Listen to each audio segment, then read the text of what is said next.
The fluorescent lights buzzed overhead as I stared at the email that would change everything. My hands trembled slightly as I read the words that had just shattered 3 years of dedication. Unfortunately, we've decided to move forward with another candidate for the promotion. The feedback was that you're too emotional for this leadership role. Too emotional. I'm Jessica Chen, and I had just been passed over for the Director of Marketing position at Pinnacle Industries, a role I had been promised 6 months ago, a role I had worked 60-hour weeks to earn, a role that had cost me relationships, sleep, and nearly my sanity. The Chicago skyline stretched beyond the glass walls of our downtown office, on the 34th floor of the Willis Tower, but all I could see was red. Not the passionate kind of red that fueled my best campaigns, but the burning, humiliating red of injustice. I had built their entire digital marketing strategy from scratch,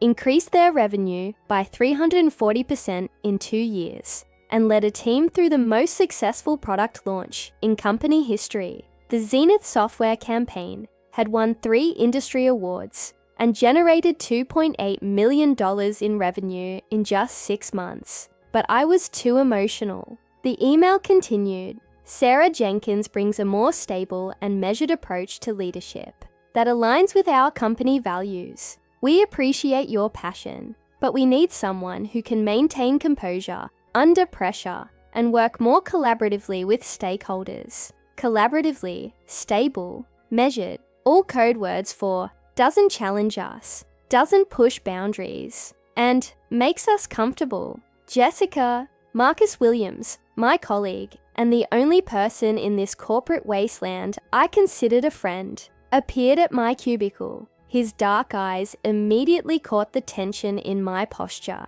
At 32, Marcus was brilliant, a Harvard MBA who had been overlooked for promotions just as systematically as I had been. You look like you've seen a ghost. Worse, I whispered, turning my laptop screen toward him. I've seen my future here. Marcus read the email, his jaw tightening with each line. As one of the few other people of color in our predominantly white, male-dominated company, he understood the coded language better than most. We had often discussed the way feedback was delivered differently to us, how our passion was intensity, our confidence was arrogance, and our high standards were unrealistic expectations. Jessica, this is discrimination, I finished, but dressed up in corporate speak, so pristinely that HR would laugh if I complained. The November wind rattled the windows, matching the storm building inside me. I thought about all the times I'd been told to tone it down in meetings, all the times my passion for innovative campaigns was labeled as too intense, all the times male colleagues had praised each other for the exact same energy I was criticized for showing. Just last month, David Patterson had slammed his fist on the conference table during a budget meeting and was praised for his decisive leadership when I had raised my voice slightly during a client presentation to emphasize a crucial point. I was later pulled aside and told to watch my tone. What are you going to do? Marcus asked, glancing around nervously as our supervisor, Bradley Morrison, emerged from his glass office. Bradley, a man who had stumbled into his position through family connections rather than merit, approached with that condescending smile I had grown to despise. At 45, he had the soft appearance of someone who had never truly struggled for anything. His expensive suit couldn't hide the mediocrity beneath it, and his Northwestern MBA meant nothing when he couldn't even understand basic marketing metrics. Jessica, I hope you understand that this decision was purely business, he said, his voice carrying that patronizing tone that made my skin crawl. Sarah Jenkins brings a more stable approach to leadership. She's been with the company for 5 years and has shown consistent performance. Sarah Jenkins, a woman with half my experience, half my results, but apparently the right demeanor for leadership. Her campaigns were safe, predictable, and generated adequate returns. She never challenged clients to think bigger, never pushed creative boundaries, never stayed up until 3 a.m., perfecting a strategy that could revolutionize their business. She was comfortable, and in the corporate world, comfortable was more valuable than exceptional. "Of course, Bradley," I replied, my voice steady, despite the hurricane of emotions inside me. "I completely understand the decision." He seemed surprised by my calm response. In his small mind, he probably expected tears, anger, or at least some visible disappointment. "Great, I knew you'd be professional about this. We value your contributions to the team, and we hope you'll support Sarah in her new role. Perhaps you could help her transition into the position." The audacity of this man, asking me to train my replacement after stealing my promotion, was almost laughable. Almost, but I had learned to play this game better than he realized. "Absolutely," I said, already formulating a plan that would make his condescending smile disappear forever. "I'll make sure to give Sarah all the support she needs to succeed in the role." Bradley's smile widened, completely missing the subtle emphasis I had placed on certain words. "Excellent. I'll set up a meeting for next week where you can begin the knowledge transfer. And Jessica, this doesn't change anything about your value to the team. You're still our top individual contributor." Individual contributor, another corporate euphemism that meant, "We want your work, but not your leadership." I nodded graciously, watching him walk away with the satisfied swagger of a man who believed he had handled a difficult situation masterfully. Marcus waited until Bradley was out of earshot before leaning closer. "Jess, I know that look.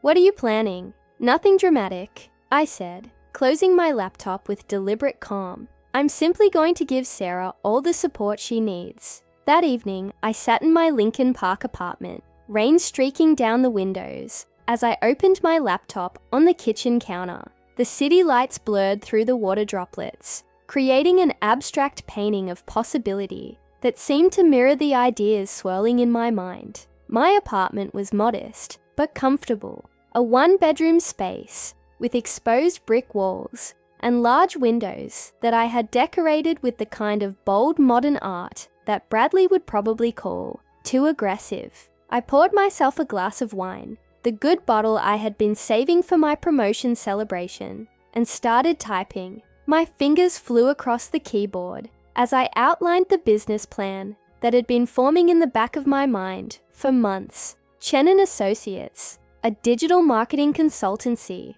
that would specialize in authenticity, innovation, and results. Everything Pinnacle Industries claimed to value, but never actually implemented. I had $47,000 in savings, accumulated through years of living below my means and investing wisely. More importantly, I had 3 years of industry contacts, deep knowledge of client pain points, and something more valuable than any of that, burning motivation fueled by systematic injustice. The business plan took shape on my screen. Target market analysis, competitive positioning, financial projections, service offerings. I outlined our core values: results-driven excellence, authentic collaboration, and passionate innovation. Everything Pinnacle failed to deliver despite their corporate mission statements. My phone buzzed with a text from my sister Amanda. "How did the promotion meeting go?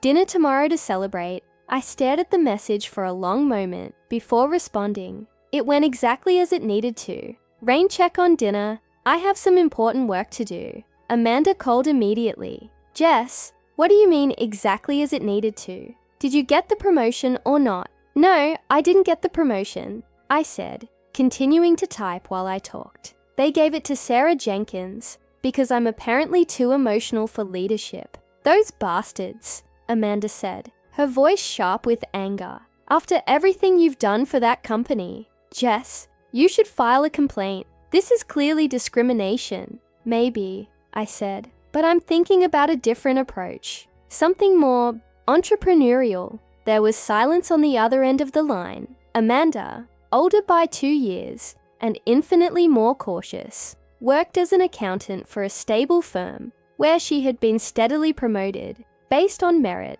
and performance. She understood corporate politics, but had never experienced the kind of systematic discrimination I faced. Jessica, please tell me you're not thinking about quitting to start your own business. You have a good job, benefits, a steady paycheck, and no future, I interrupted. Amanda, they will never see me as leadership material. I could work there for 10 years, generate tens of millions in revenue, and they would still find reasons why I'm not ready for promotion. The system isn't broken. It's working exactly as intended. As I spoke, I researched LLC formation requirements for Illinois, investigated co-working spaces in Chicago, and began drafting a client acquisition strategy. My mind was moving faster than it had in months, energized by possibility rather than drained by frustration. What kind of business? Amanda asked, her tone shifting from concern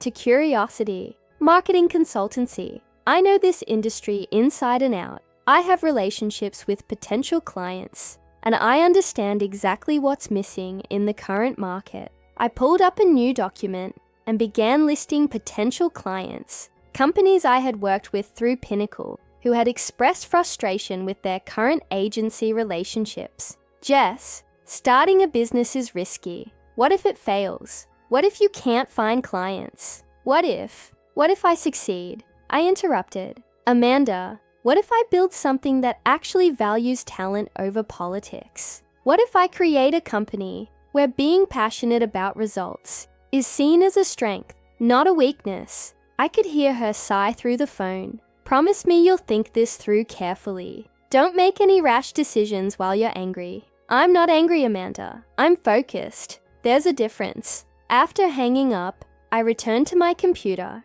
where an email notification was waiting. The sender's name made my heart race. Jonathan Pierce, CEO of Meridian Financial Services, one of Pinnacle's largest clients. Jessica, the email read, I hope this message finds you well. I've been thinking about our conversation after the quarterly review meeting last month. You mentioned some innovative approaches to digital customer acquisition that intrigued me. I've been increasingly dissatisfied with the current level of strategic thinking on our account. Would you be available for an informal coffee meeting next week? I'd love to discuss some ideas that might be mutually beneficial. I read the email 3 times, my excitement building with each pass. Jonathan Pierce was a visionary CEO who had built Meridian Financial from a regional firm into a national powerhouse. He was exactly the kind of client who would appreciate bold, innovative marketing strategies,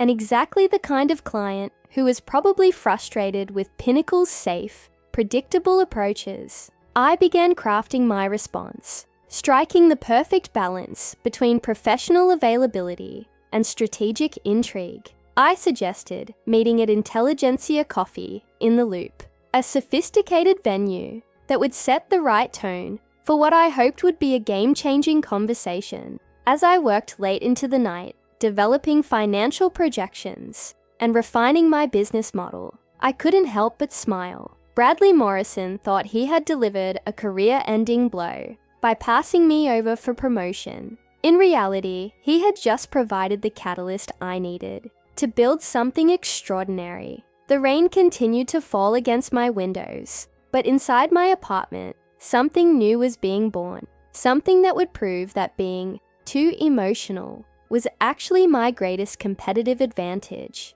I had spent 3 years suppressing my passion to fit into their narrow definition of professionalism. Now, I was going to unleash that passion to build something they could never match. I pulled up one final document and began typing. Chen and Associates. Executive Summary. This wasn't just a business plan. It was a declaration of independence from a system designed to limit my potential. Bradley Morrison had no idea what he had just unleashed. He thought he was dismissing an emotional employee. In reality, he had just created the architect of his own destruction. 3 weeks had passed since that devastating meeting, and I had transformed my Lincoln Park apartment into mission control for what would become the most satisfying revenge in corporate history. The mahogany dining table my grandmother had left me was now covered with business plans, legal documents, and 3 laptop computers,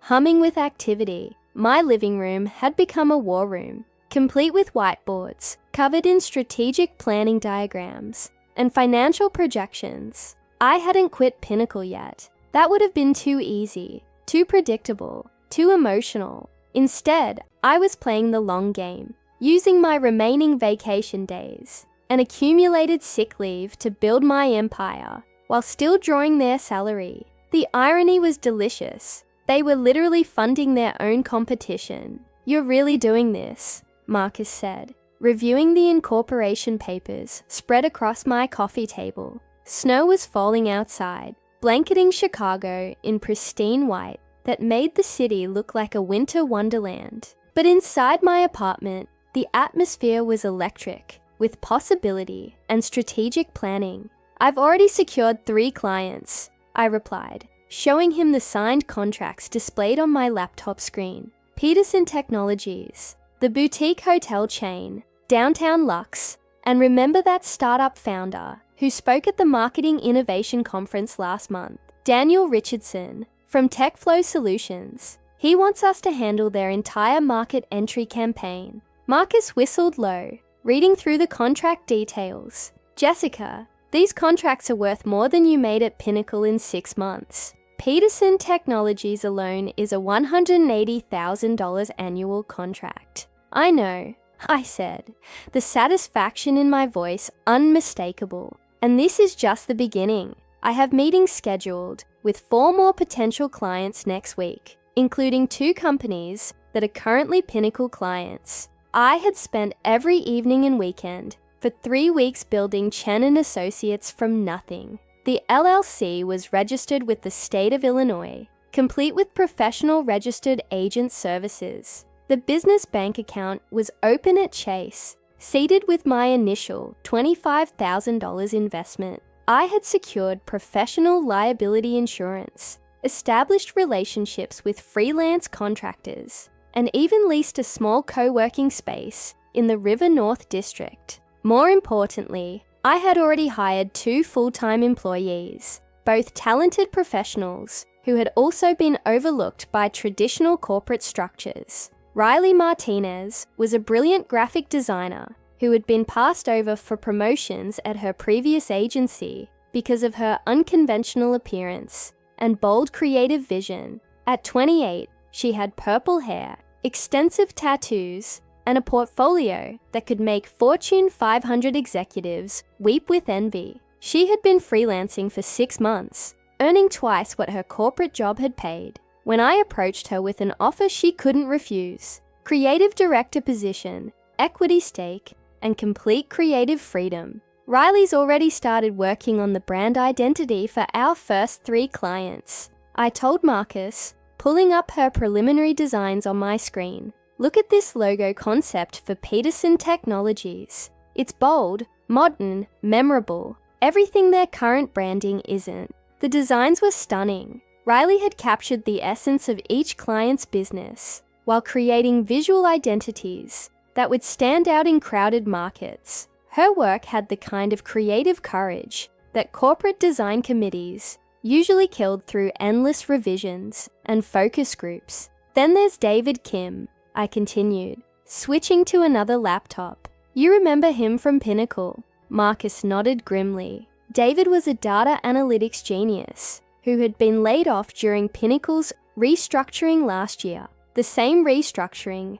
that had somehow created a position for Bradley's fraternity brother in business development. David had been making $95,000 at Pinnacle, managing their entire analytics infrastructure. I had offered him $120,000 plus equity to be our director of analytics. David's already built us a proprietary dashboard system that tracks campaign performance in real time across all digital channels, I explained, showing Marcus the sophisticated interface David had created. "This gives us capabilities that most agencies our size won't have for years." My phone rang, interrupting our strategy session. The caller ID showed Amanda's name. "Hey sis," I answered, putting her on speaker so Marcus could hear. "Jessica, I just got off the phone with Mom.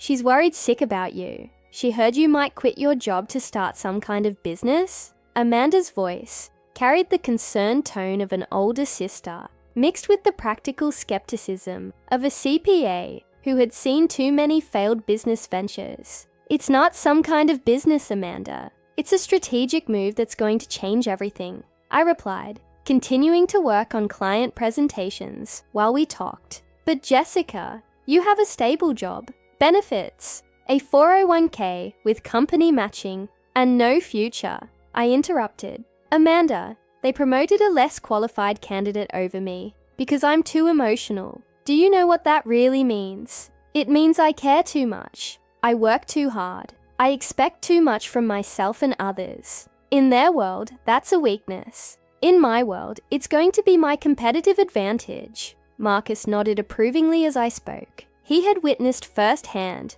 the systematic way Pinnacle Industries undermined its most talented employees, especially those who didn't fit their narrow definition of leadership. I've already made more money in 3 weeks of side work than I made in 2 months at Pinnacle, I continued, and I haven't even launched officially yet. Amanda, I'm not running away from stability. I'm running toward it. Real stability comes from owning your own destiny, not from depending on the whims of people who don't value your contributions. The truth was, I was terrified. Starting a business was like jumping off a cliff and building wings on the way down. But the alternative, staying in a system designed to limit my potential, was far more frightening than any entrepreneurial risk. Okay, Amanda said slowly, her tone softening, but promise me you have a solid plan. Don't just quit in a fit of anger. Make sure you have enough capital to survive the first year, proper legal protections, and a realistic path to profitability. I looked around my transformed apartment at the business plan that had grown from 20 pages to over 60, at the contracts that proved market demand for our services, at the team I had already assembled. Don't worry, Amanda. When I quit, it won't be in anger. It'll be in triumph. After hanging up, I returned to my computer where an email notification was waiting. The sender's name made my heart race. Jonathan Pierce, CEO of Meridian Financial Services, one of Pinnacle's largest and most prestigious clients. Jessica, the email read, I hope this message finds you well. Our coffee meeting last week was incredibly insightful. I've been thinking about your observations regarding our current marketing strategy, and I believe you're absolutely right about the need for a more sophisticated approach to customer acquisition. I've been increasingly dissatisfied with Pinnacle's work on our account. They seem to lack the strategic vision and innovative thinking our business requires. Would you be available for a meeting next week with my executive team? I believe we have much to discuss regarding a potential partnership with Chen and Associates. Marcus read over my shoulder and let out a low whistle. Jessica, Meridian is Pinnacle's biggest account. They generate at least $200,000 in annual revenue for them. Maybe more. Not anymore, they don't. I said, my fingers already typing a response that struck the perfect balance between confidence and professionalism. I had spent considerable time researching Meridian Financial's business challenges. During our initial coffee meeting, they were a mid-market financial services firm trying to compete with larger institutions while maintaining their personalized service advantage.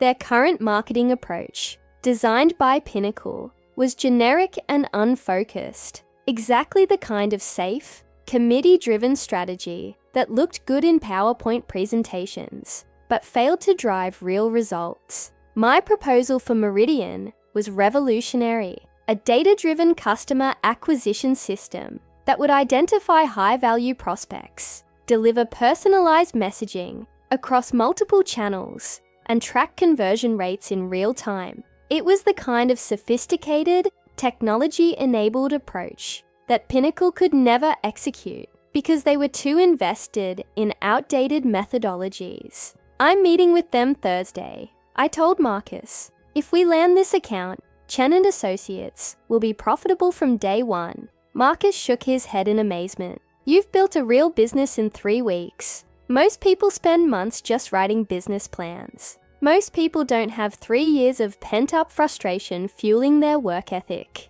I replied, every late night, every dismissed idea, every condescending comment. It's all been preparation for this moment.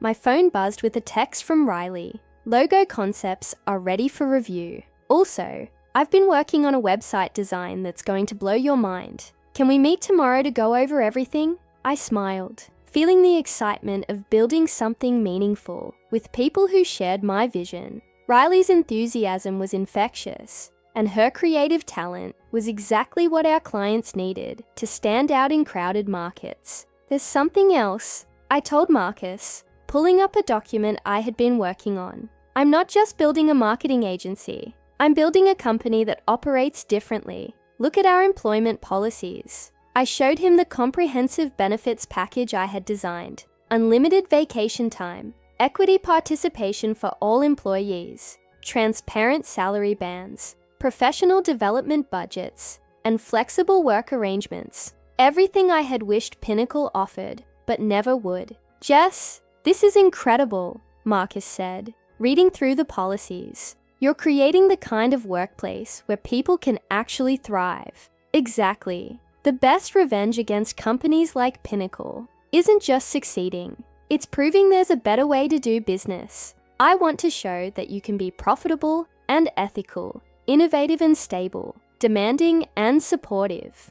The snow continued to fall outside, but inside my apartment, the future was crystallizing into something beautiful and powerful. I was about to prove that being too emotional wasn't a weakness. It was the fuel that would burn down everything they thought they knew about business. My laptop chimed with another email notification. This one was from Sarah Jenkins, my replacement at Pinnacle. Hi, Jessica. The message read, I wanted to reach out about the Hartwell Industries account. I'm having trouble understanding some of the strategic decisions you made in the campaign development. Could we schedule a time to talk? I'd really appreciate your guidance as I transition into this role. I stared at the email for a long moment, then deleted it without responding. Sarah Jenkins was about to learn that some knowledge couldn't be transferred in a meeting. It had to be earned through years of experience, mistakes, and relentless dedication to excellence.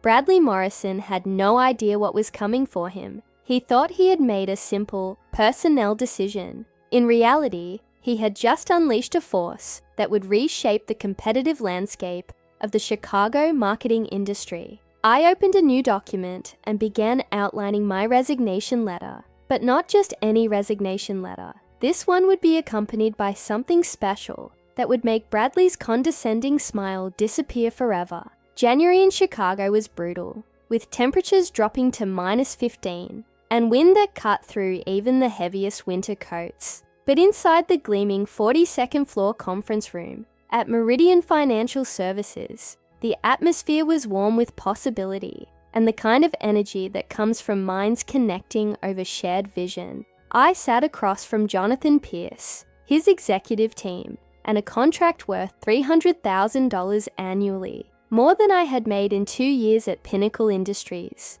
The view of the frozen Chicago River stretched beyond floor-to-ceiling windows, but my attention was focused entirely on the presentation I had spent 2 weeks perfecting. Your presentation was exceptional, Jessica, Jonathan said, his silver hair catching the light as he leaned back in his leather chair. At 55, he had the bearing of someone who had built his success through decisive action and strategic thinking. But I have to ask, aren't you still employed at Pinnacle? This seems like a significant conflict of interest. I had been preparing for this question for weeks, crafting an answer that would demonstrate both integrity and strategic thinking. Mr. Pierce, I believe in complete transparency. Yes, I am currently serving out my notice period at Pinnacle. However, Chen & Associates operates entirely independently, and I would never compromise any client confidentialities. In fact, my inside knowledge of industry standards only helps me better serve clients who deserve superior service. The room was silent for a moment as Jonathan exchanged glances with his CFO, Maria Santos, and their VP of Marketing, Robert Chen. No relation, despite sharing my surname. I had researched each of them extensively, understanding their backgrounds, their business philosophies, and their frustrations with their current marketing approach. What you've proposed here, Maria said, gesturing to the comprehensive strategy document I had prepared, is significantly more sophisticated than anything we've seen from other agencies. The customer lifecycle modeling, the predictive analytics, the omni-channel attribution system. This is graduate-level marketing strategy. I smiled, feeling the confidence that came from knowing I was finally in a room where my expertise was valued. That's exactly what separates Chen and Associates from traditional agencies. We don't just execute campaigns. We engineer systematic growth through data-driven customer acquisition and retention strategies. Robert leaned forward, his expression skeptical. This sounds impressive, but how do we know you can actually deliver? You're a new company with no track record. I had anticipated this objection as well. You're absolutely right to ask that question. Let me show you something. I pulled up a case study on my laptop and connected it to their conference room display. This is the Zenith software campaign I developed at Pinnacle Industries. 6 months, $2.8 million in generated revenue, 340% increase in qualified leads. The room fell silent as they absorbed the numbers. Then I showed them the Peterson Technologies preliminary results, a 180% increase in website conversions in just 2 weeks of optimized campaign management. The difference, I continued, is that at Pinnacle, I was working within a system that constrained innovation. At Chen and Associates, we're built from the ground up to deliver the kind of results you see here. Jonathan smiled then, the kind of expression that told me everything I needed to know. When can you start? The contract signing took another hour, with their legal team reviewing terms and conditions, while I answered detailed questions about implementation timelines and performance metrics. When Jonathan finally signed the agreement, making Chen and Associates officially profitable, I felt a surge of vindication that was almost overwhelming. Walking out of that meeting, contract signed and sealed, I felt like I was floating above the snow-covered streets of downtown Chicago. The wind was still brutal, but I barely noticed it. My phone buzzed with a text from Riley. David just landed the Morrison Industries account. Their current agency? You'll never guess. Morrison Industries, Bradley's family company. The connection that had helped him secure his position at Pinnacle in the first place. The irony was so perfect, it felt scripted by a screenwriter with a sense of poetic justice. I called Riley immediately. Tell me everything. David reached out to them about analytics consulting. She explained, her excitement palpable, even over the phone. Apparently, their current agency has been providing them with completely inadequate reporting. David showed them our dashboard system, and they were blown away. They want to hire us for a complete digital transformation project. Jessica, it's worth $250,000. I stopped walking, standing in the middle of the busy sidewalk, as the full impact hit me. Not only was I succeeding beyond my wildest projections, but I was doing it by solving problems that other agencies, including Pinnacle, couldn't handle. That evening, I sat in my apartment with my laptop, finally ready to write the resignation letter I had been crafting in my mind for months. But not just any resignation letter. This one would be accompanied by something special that would make Bradley Morrison's condescending smile disappear forever. I opened 2 documents simultaneously. The first was my resignation, professional, brief, and devastating in its implications. The second was a press release announcing the official launch of Chen and Associates, complete with our impressive client roster and revolutionary approach to digital marketing. My phone rang. Marcus, Jessica, you need to hear this, he said, barely containing his excitement. Sarah Jenkins just completely botched the Hartwell Industries campaign presentation. I mean, it was catastrophic. The client walked out halfway through. Sarah Jenkins, the woman who was supposedly better suited for leadership because she wasn't too emotional. the person who brought a more stable and measured approach to client relationships. How bad? I asked,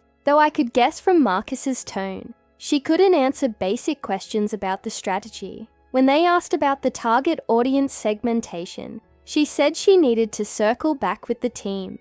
When they wanted to know about the competitive analysis methodology, she couldn't explain it. Jessica, it was the strategy you developed. She didn't even understand your own work well enough to present it coherently. I closed my eyes, remembering all the late nights I had spent perfecting that campaign. The Hartwell Industries project had required extensive market research, competitive analysis, and customer journey mapping. I had interviewed dozens of their customers, analyzed their purchasing patterns, and developed buyer personas that would drive every aspect of the campaign. Sarah was trying to present work she had never understood. There's more, Marcus continued, his voice dropping to a whisper. Bradley is panicking. 3 more clients have expressed concerns about account management since Sarah took over. He's been asking everyone if they know why you've been taking so much time off lately. He's also been making calls to other agencies,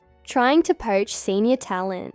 The timing couldn't have been more perfect. Pinnacle Industries was crumbling without the foundation I had built, while Chen and Associates was rising like a phoenix from their ashes. Every client concern, every failed presentation, every strategic misstep was proof that they had never understood what made me valuable. Marcus, I said, tomorrow is going to be a very interesting day at Pinnacle Industries. I looked at my resignation letter, then at the press release, announcing my new company. Both documents were ready. Both would be delivered tomorrow morning at exactly 9:20 a.m., right before the weekly executive meeting, where Bradley would be presenting the quarterly marketing review to the senior leadership team. The press release was a masterpiece of strategic communication. It highlighted our innovative approach, our impressive client roster, and our team of industry experts. Most importantly,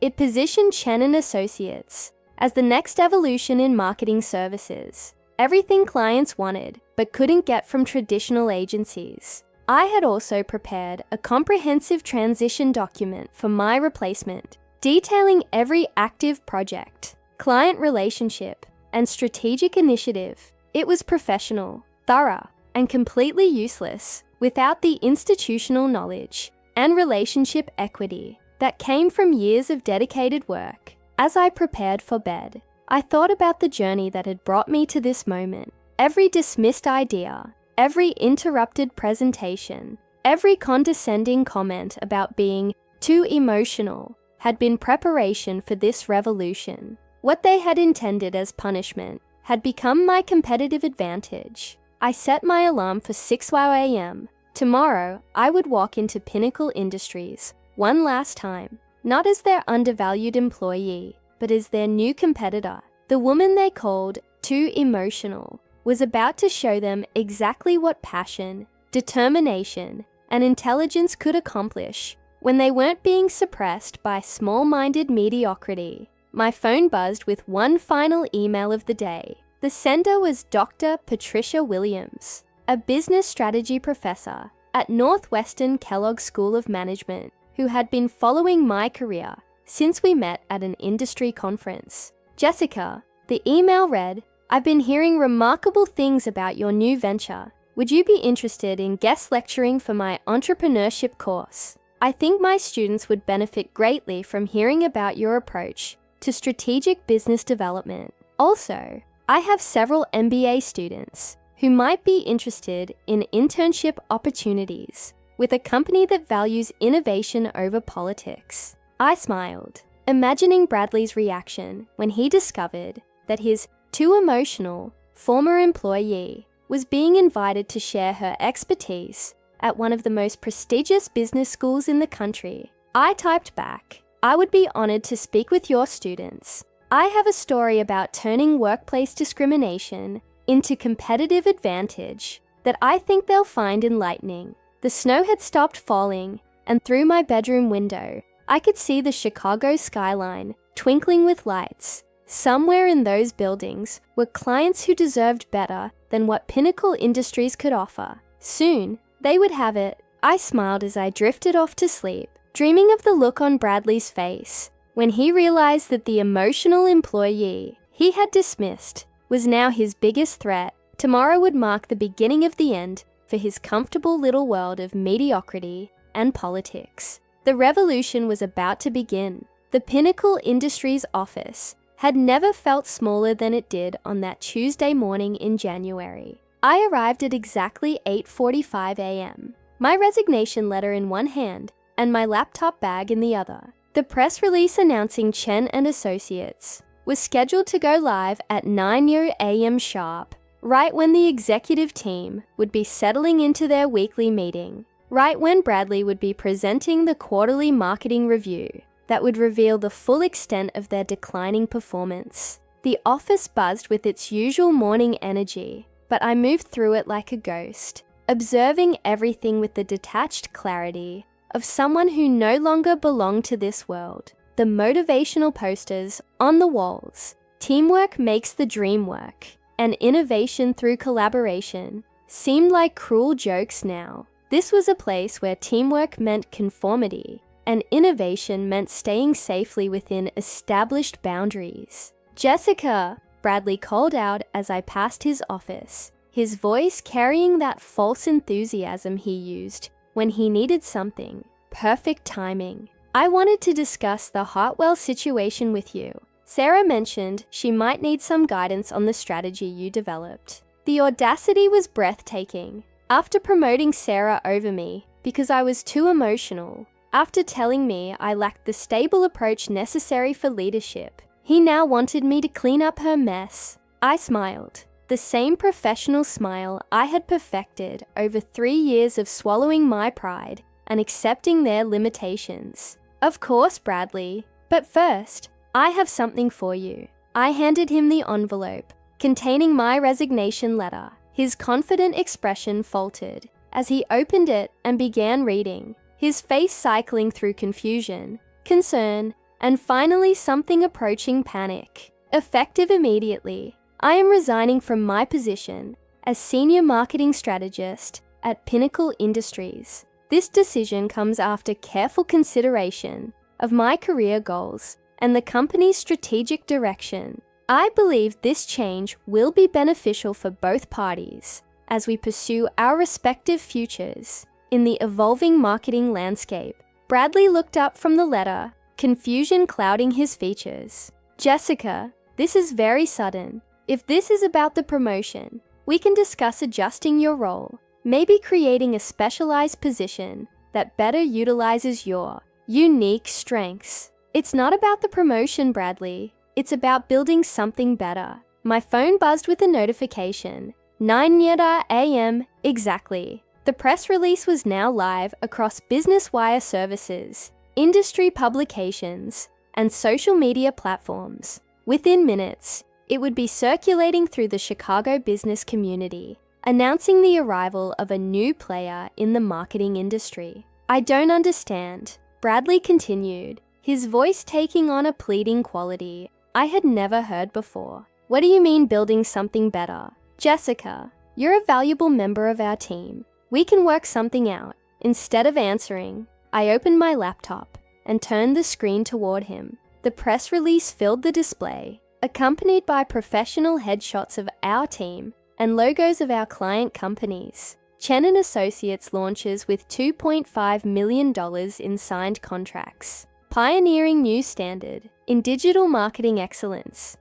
The headline was followed by a comprehensive overview of our service offerings, client testimonials, and team credentials. But what made Bradley's face drain of color was the client list that followed: Meridian Financial Services, Morrison Industries, Peterson Technologies, Downtown Lux Hotels, TechFlow Solutions, and 3 other major accounts, 8 clients in total, 6 of which were currently working with Pinnacle Industries. "This is impossible," he whispered, his hands trembling slightly as he scrolled through the press release. "You've been working here full-time. When could you have possibly—" "I've been using my vacation days and sick leave very strategically," I replied, my voice steady and professional. Every hour you thought I was recovering from being too emotional, I was actually building your competition. Every day you assumed I was sulking about the promotion. I was meeting with clients who were frustrated with Pinnacle's limited vision.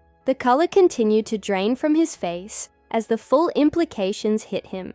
Those weren't just any clients. They represented over $1.8 million in annual revenue for Pinnacle Industries. Losing them would trigger layoffs, budget cuts, and serious questions from the parent company about Bradley's leadership capabilities. "Jessica, we can work something out," he said, his voice cracking slightly. "The promotion, we can revisit the decision. Your salary, we can discuss a significant increase. Director level, VP even. We value your contributions, and we don't want to lose you." I looked at him for a long moment, remembering every condescending comment, every dismissed idea, every time he had made me feel small for caring too much about excellence. Then I smiled. Not the professional smile I had worn for 3 years, but something genuine and powerful. "Bradley," I said, closing my laptop and standing up. 3 months ago, I would have been grateful for those conversations. I would have accepted whatever crumbs you offered and convinced myself it was progress. Today, they're irrelevant. Chen & Associates will generate more revenue in our first quarter than I made here in 3 years, and will do it by being exactly what you said I was: passionate, emotional, and uncompromising in our pursuit of excellence. Marcus appeared in the doorway, having heard the commotion. His grin told me he had already seen the press release, probably along with half the office. Word traveled fast in the corporate world, especially when it involved this level of professional earthquake. "The Hartwell client just called," Marcus announced, clearly enjoying Bradley's visible distress. "They want to schedule a meeting with Chen & Associates. Apparently, they've heard you understand their brand vision better than anyone else in the industry." Bradley sank into his chair, the full scope of the disaster finally dawning on him. Not only was he losing a key employee, he was losing clients, revenue, and credibility all at once. The emotional employee he had dismissed was about to cost his company millions of dollars, and possibly his own career. "This is corporate sabotage," he said weakly, grasping for any narrative that might absolve him of responsibility. "This is business," I corrected. "These clients chose Chen & Associates because we offer something Pinnacle never could: genuine passion for their success. You taught me a valuable lesson, Bradley. You showed me that staying here would mean accepting mediocrity. So I chose to create excellence instead." Sarah Jenkins appeared at Bradley's office door, looking pale and shaken. She had clearly seen the press release and understood its implications for her new role. "Bradley, the Morrison Industries people are asking questions about the Chen & Associates announcement. They want to know if we're losing Jessica." "You already lost Jessica," I said, gathering my few personal belongings from Bradley's office. "You lost her the moment you decided that being passionate about results was a character flaw instead of a competitive advantage." I packed the few personal items from my desk: a photo of my family, a small succulent plant that had somehow survived the fluorescent lighting, and the coffee mug Amanda had given me, with the words, "Nevertheless, she persisted," printed on the side. The symbolism wasn't lost on me. As I walked toward the elevator, I could hear Bradley frantically making phone calls, probably trying to do damage control with the remaining clients. The conversations weren't going well, based on his increasingly desperate tone. "Jessica," Sarah called out, hurrying to catch up with me before I reached the elevators. I wanted to say, "I'm sorry about how this all happened. I never wanted the promotion to come at your expense." I studied her face, seeing genuine remorse, mixed with professional terror. Sarah Jenkins wasn't a bad person. She was just someone who had accepted a system that rewarded compliance over competence. In another universe, we might have been allies instead of rivals. "Good luck, Sarah," I said sincerely. "You're going to need it. The clients expect excellence, not just adequate performance." If you can't deliver that, they'll find someone who can. The elevator doors closed, and I watched the floors count down, 34, 33, 32, until I reached the ground level. As I stepped out into the brutal Chicago winter, my phone was already buzzing with calls and messages. 3 more companies wanted to schedule meetings with Chen and Associates. 2 industry publications wanted to interview me about our innovative approach to client relations. Riley was texting that our website had crashed from traffic overload and that she was fielding calls from potential employees who wanted to join our team. The wind was fierce, but I barely felt it. I was insulated by the warmth of vindication, the satisfaction of proving that their small vision couldn't contain my potential. 6 months later, I was standing in the modern office space that housed Chen and Associates, a bright, open environment in River North that encouraged creativity and collaboration. Our team had grown to 15 employees, all of them chosen for their talent, passion, and commitment to excellence, rather than their ability to fit into corporate molds. The office reflected our values: natural light, flexible workspaces, state-of-the-art technology, and walls covered with client success stories. Instead of motivational posters, we had a meditation room, a fully stocked kitchen, and a conference room with a view of the Chicago River, where we held our weekly strategy sessions. Marcus had joined us as Director of Client Relations after Pinnacle Industries laid him off in their post-Jessica cost-cutting measures.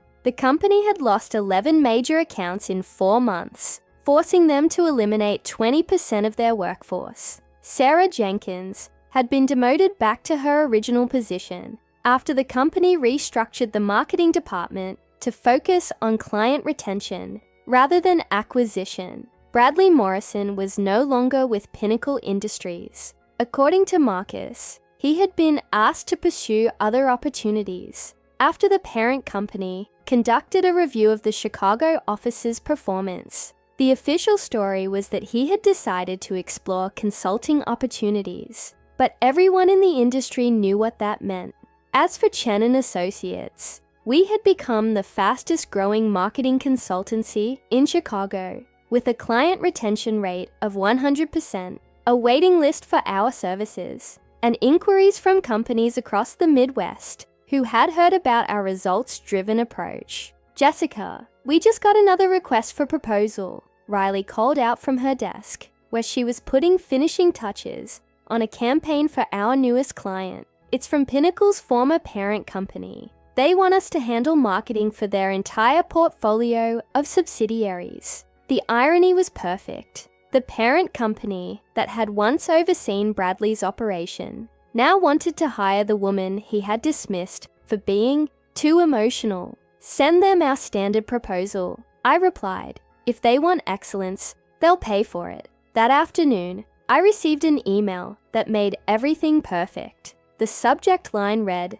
"Partnership Opportunity, Pinnacle Industries." I opened it, curious to see what desperation looked like in corporate email format. The message was from Pinnacle's new interim director, someone I didn't recognize, proposing a strategic partnership between our companies. They wanted to refer overflow clients to Chen and Associates in exchange for a commission structure. I read the email twice, then deleted it without responding, because the truth was, they had been right about one thing. I was emotional. I was passionate about quality, emotional about treating people with respect, and deeply emotional about proving that success comes from excellence, not from playing politics or accepting mediocrity. Those emotions they tried to suppress. They built an empire. Looking out at the Chicago skyline from my corner office, I smiled at the memory of that devastating meeting 9 months earlier. Bradley Morrison had thought he was delivering a career-ending blow when he called me too emotional for this role. Instead, he had given me the greatest gift of my professional life, the motivation to build something extraordinary. Chen and Associates was more than a company. It was proof that being too emotional was actually being too powerful for their small vision. And now, that power was reshaping the entire industry.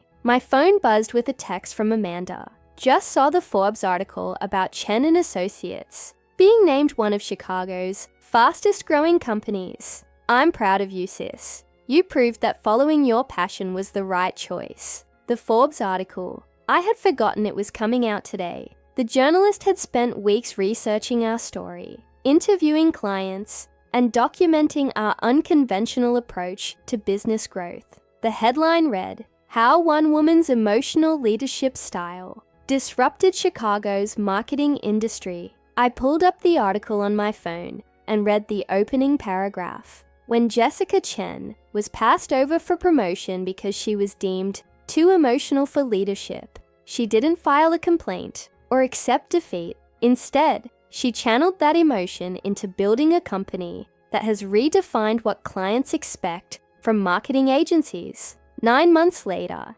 Chen and Associates has generated over $4 million in revenue, employed dozens of professionals, and forced established agencies to reconsider their approach to client service. The article went on to detail our innovative methodologies, our employee-first culture, and the systematic way we had attracted clients who were frustrated with traditional agency relationships. It painted a picture of a company built on the radical idea that caring deeply about results was a competitive advantage, not a character flaw. The best revenge, it turned out, wasn't getting even. It was getting ahead. As I sat in my office, reviewing proposals from potential clients and planning our expansion into Milwaukee and Indianapolis, I reflected on the journey that had brought me here. Every dismissed idea, every interrupted presentation, every condescending comment about being too emotional had been fuel for this transformation. I had spent 3 years trying to fit into their narrow definition of professionalism, suppressing my passion to meet their expectations. Now, I had built a company where passion was our greatest asset, where caring about excellence was our competitive advantage, where being too emotional was actually being perfectly suited for leadership. Bradley Morrison had been wrong about almost everything, but he had been accidentally right about one thing. I was too emotional for his role. I was too passionate, too demanding, too committed to excellence to thrive in an environment designed to reward mediocrity. But I wasn't too emotional for leadership. I was exactly emotional enough to build something better.